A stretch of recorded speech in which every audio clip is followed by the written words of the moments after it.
Hello and welcome to another video. Like I said in the AQ20 video, this one is also late and even later than that one because this video is coming out after that one. But it's fine. So let's get into it.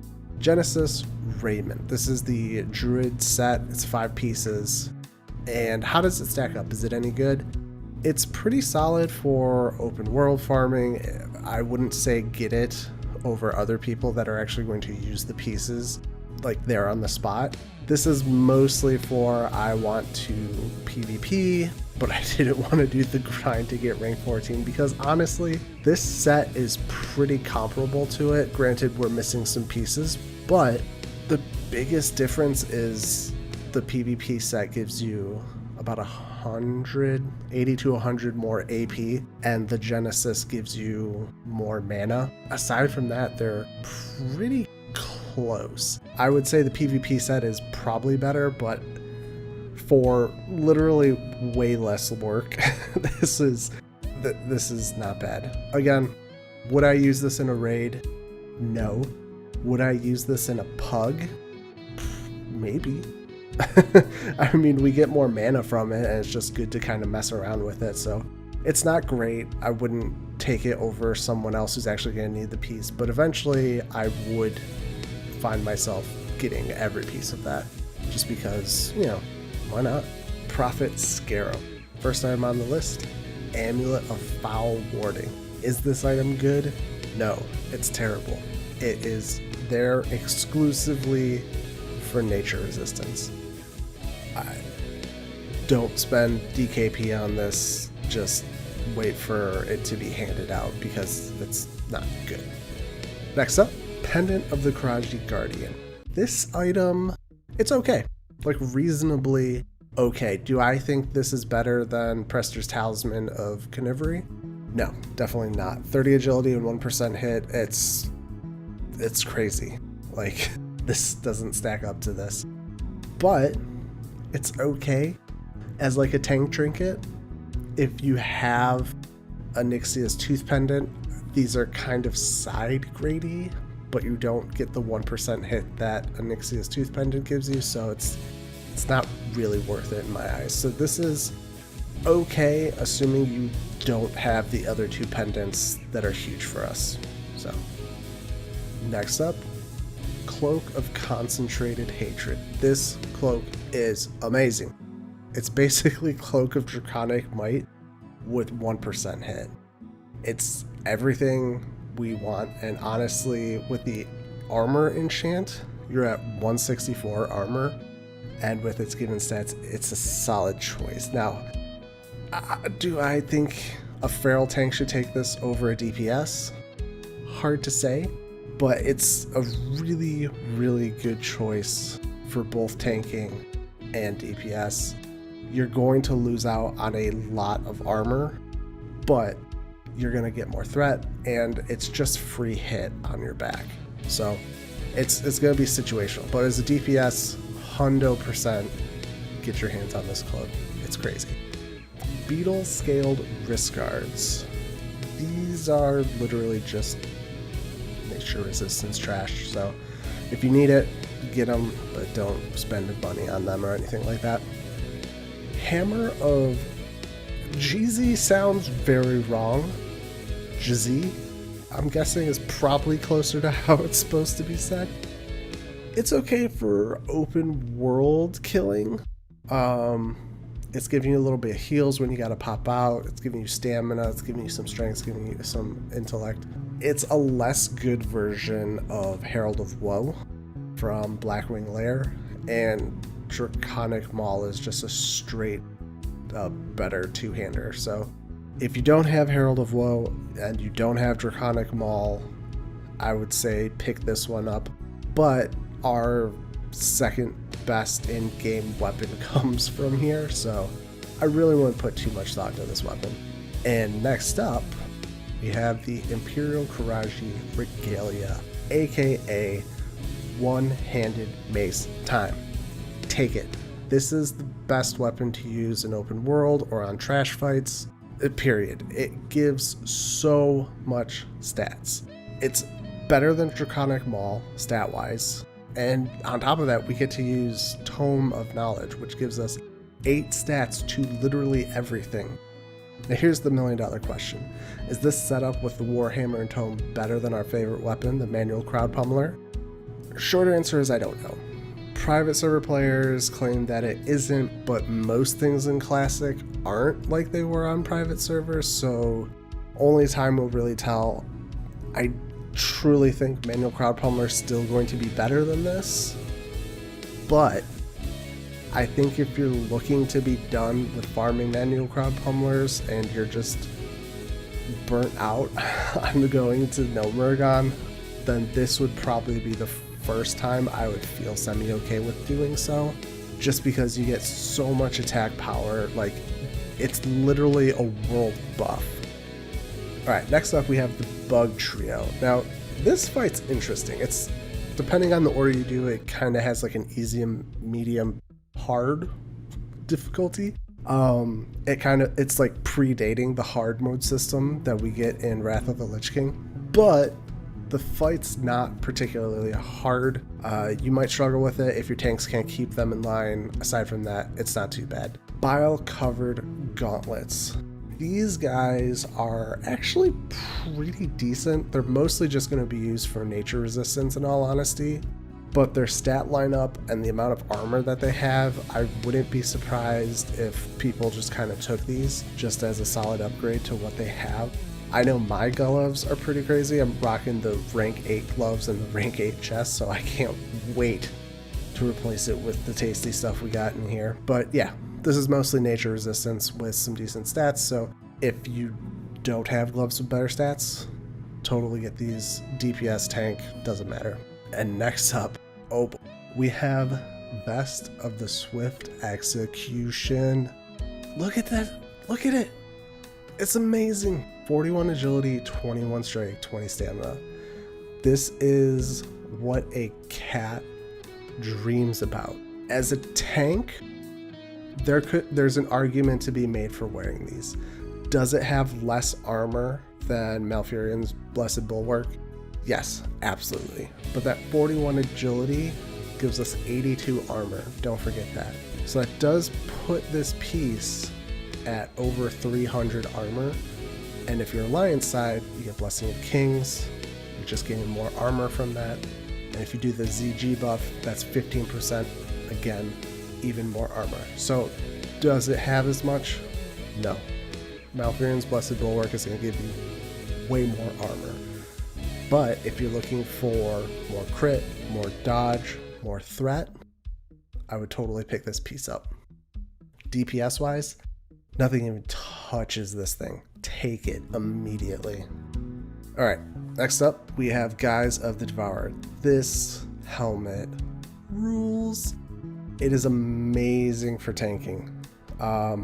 This is really only for tanking, but the stats on it are insane. I could probably see this being used for PvP as well if you don't rock the Wolf Head's helm in PvP. Like, the stats on this are just ridiculous. You're going to lose a little bit of threat if you have the Southwind helm that you get from AQ40, but aside from that, this thing is a beast. 250 armor, 19 agility, which means we get 38 armor put onto that. This helmet almost has 300 armor, guys. Like, that's insanity. So pick this one up if you're a feral tank for sure. Even if you're DPS, it's not going to be bad to have this one.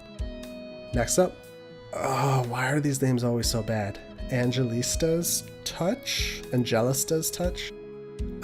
It's okay for tanking, maybe decent for PvP. I wouldn't really replace any rings with this. The Dark Iron ring is so much better. Band of Ecuria is better. Circle of Applied Force is better. This is just very okay. I think Warriors would probably get more benefit than this from this than us, so I wouldn't really. Personally, I wouldn't touch Angelista's Touch. Yeah, that's a sentence. That works. Next, on to Battleguard Satura. First up, we got the Celibate Claw.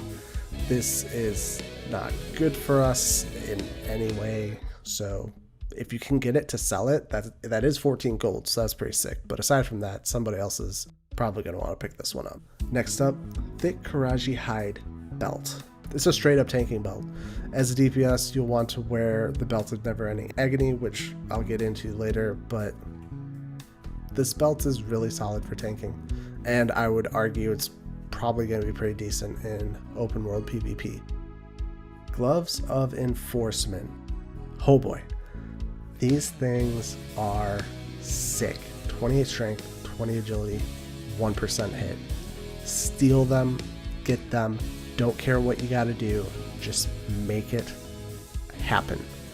Okay? Just take it.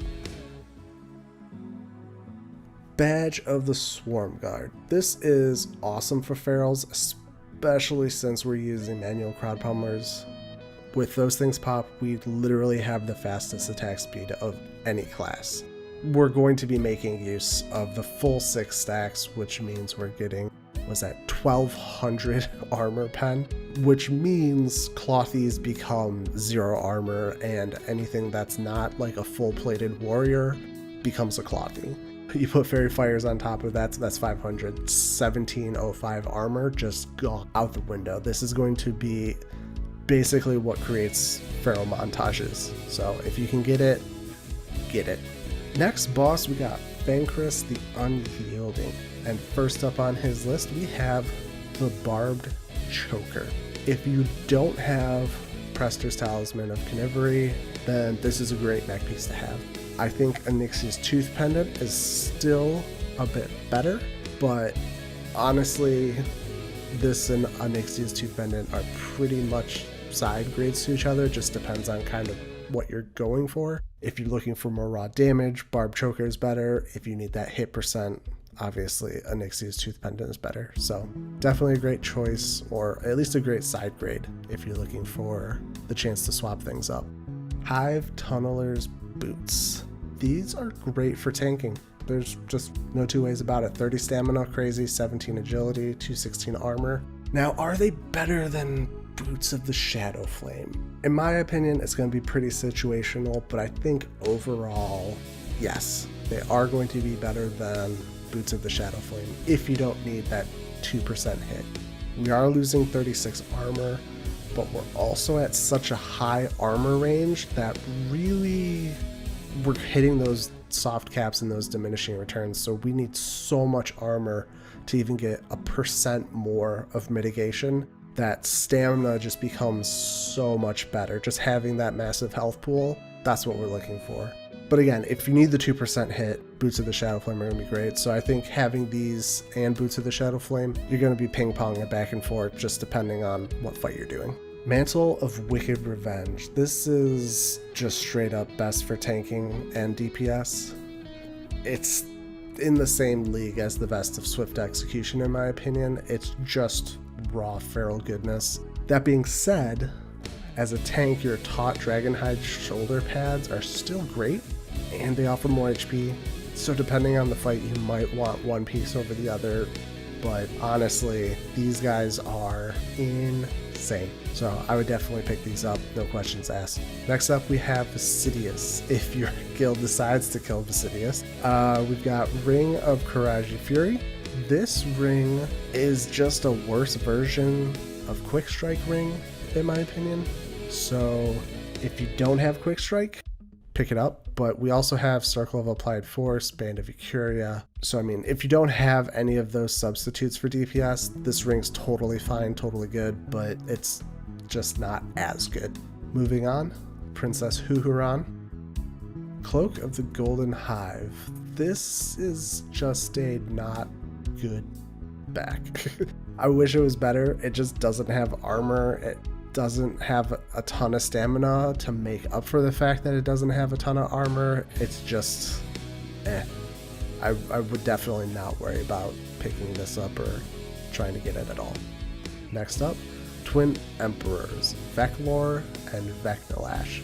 They both drop loot, which I think is awesome. I think it's a really kind of cute mechanic. So first we're going to talk about Vecnilash's loot. Gloves of the Hidden Temple. These are pretty solid tanking gloves. DPS, you're still going to want Gloves of Enforcement, but if those never drop, these are certainly worth picking up. I think these are definitely more for the tank side. It's basically just raw stats for tanking. Next up, on Veklar's loot table, we have Kiraji Execution Bracers. These are a straight upgrade to scaled bracers of the Gorger from AQ40, and they're just amazing. Pick them up, get them, just do it, just make it happen. Next boss we have Oro, or Uro, I don't know guys, sorry, I really suck at this whole names thing, but Oro, we have the Jomgabber. It's probably pronounced Jomgabar, but it's the Jomgabber. This thing is better than Earthstrike, which hopefully you're all farming because that one's insane. But it's not so much better that I would say like bust your back trying to get this particular item. It is better, but Earthstrike is still going to be great. If you can get it, by all means do, but I just wouldn't go crazy into trying to get it. Next up we have the tanking trinket, which is the Burrower's Shell.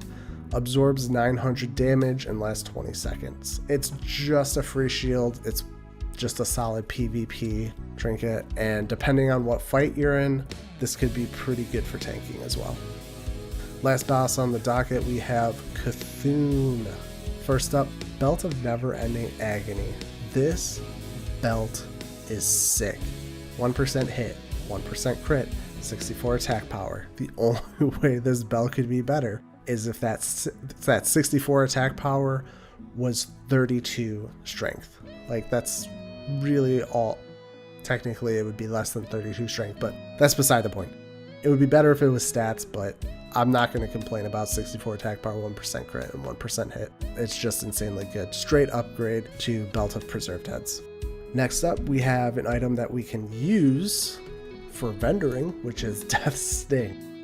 This one sucks for us completely. Don't ever waste anything to try and get it. But that 20 gold, 69 silver, baby. I mean, if you're going to a soft reserve run, I would soft reserve this every time and just sell it.